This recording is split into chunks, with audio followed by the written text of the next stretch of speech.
Perkenalkan, nama saya Pak Supradasari Purba dengan NIM 122480024 dari program studi rekayasa minyak dan gas. Video kali ini merupakan presentasi tugas tentang ESP, mata kuliah teknologi pengangkatan buatan dengan kode mata kuliah MG3203 yang diampu oleh dosen Stepi Kenny Lawan FSC STMT.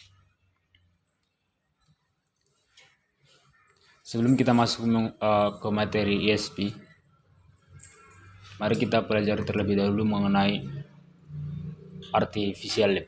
Apa itu artificial lift? Artificial lift merupakan salah satu metode pengangkatan fluida dari sumur dengan cara memberikan tenaga tambahan ke dalam sumur, bukan ke dalam reservoir, di mana metode ini diterapkan apabila terjadi penurunan tekanan reservoir sehingga fluida tidak mampu lagi terdorong ke permukaan secara alami atau secara garis besarnya. Ini ditujukan untuk meningkatkan produksi yang sudah menurun. Nah, jenis-jenis artificial lift itu sendiri terdiri dari dua, yaitu pompa dan gas. Nah, jika berdasarkan pompa, terdapat beberapa jenis, diantaranya itu ada SRP, ada ESP, ada HPU, dan PCP. Kemudian untuk gas itu ada continuous gas lift dan intermittent gas lift. Untuk video kali ini kita hanya fokus ke ESP, yaitu electrical submersible pump.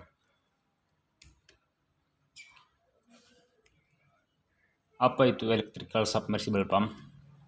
Electric submersible pump itu merupakan pompa sentrifugal bertingkat yang digerakkan oleh motor listrik dipasang di dalam sumur yang berfungsi untuk mengangkat fluida dari sumur ke permukaan.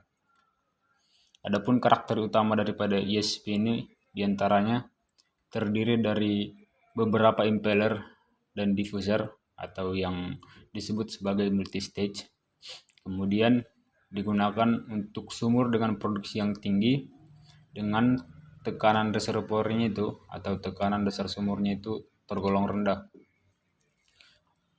Kemudian karakteristik selanjutnya itu bisa beroperasi pada sumur dengan water cut yang cukup tinggi.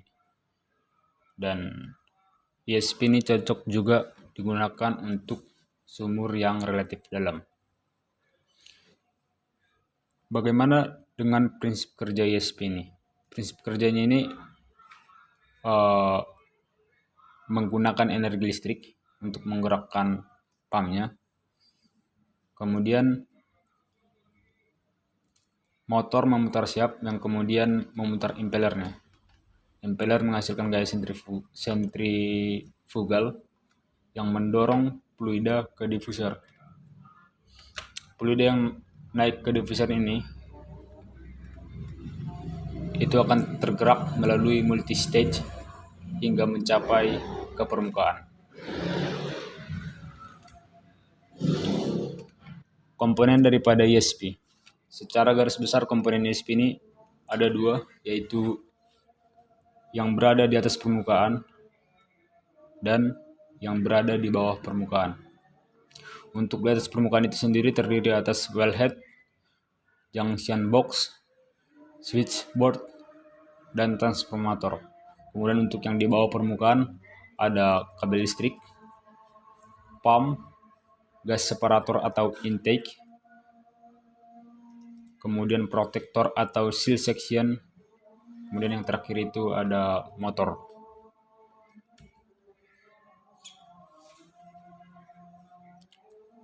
Komponen di atas permukaan. Yang pertama itu ada wellhead. Wellhead ini merupakan komponen yang paling penting ya, dikarenakan di wellhead ini tempat untuk menggantungkan seluruh rangkaian ESP dan tubing.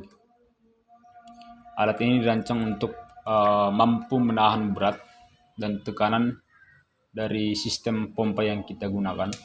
serta dilengkapi dengan sistem penyekat atau seal untuk mencegah kebocoran fluida yang dari tubing ataupun dari kabel listrik yang kita gunakan. Kemudian ada junction box, yaitu pengaman antara wellhead dan switchboard yang berfungsi sebagai tempat pelepasan gas agar tidak naik ke permukaan melalui kabel listrik. Kemudian selanjutnya itu ada switchboard, yaitu panel kontrol utama dari sistem ESP yang terbuat dari kotak baja yang sangat tahan terhadap perubahan cuaca. Panel ini merupakan pengatur utama dan sebagai pelindung sistem pompa selama operasi. Selain itu, switchboard ini berperan penting dalam menjaga kestabilan tegangan listrik menuju motor pompa. Selain itu ada transformator yang bertugas untuk mengatur tegangan dari sumber listrik utama agar sesuai dengan kebutuhan daripada motor ESP. Karena setiap motor yang digunakan itu memiliki tegangan yang berbeda-beda, sehingga diperlukan pengontrol, yaitu transformator ini. Komponen di bawah permukaan. Yang pertama itu ada bleeder valve yang berfungsi untuk mencegah keluarnya minyak ke permukaan ketika rangkaian tubing itu dicabut. Katup ini sangat penting untuk menjaga keselamatan kerja di permukaan.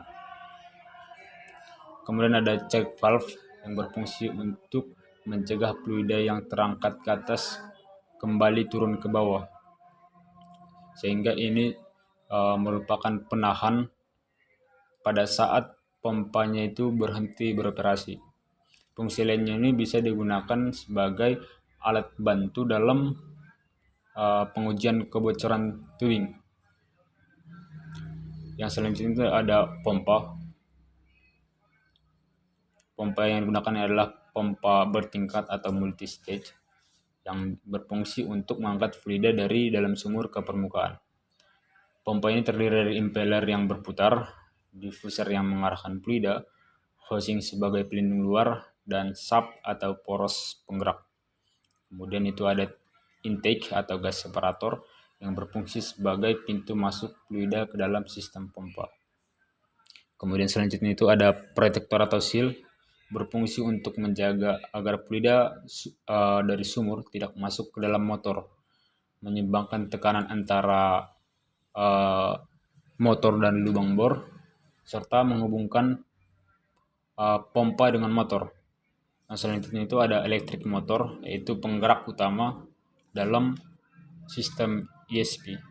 Di dalamnya terdapat rotor yang berputar dan stator yang diam. Kelebihan daripada ESP, yang pertama itu dapat beroperasi pada kecepatan tinggi. Kemudian selanjutnya dapat memompa fluida keluar dalam jumlah besar. Kemudian dapat melakukan pemisahan gas yang ikut naik ke permukaan.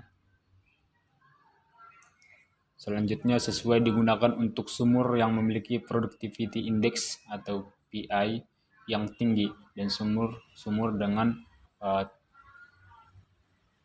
tingkat kemiringan atau sumur yang horizontal.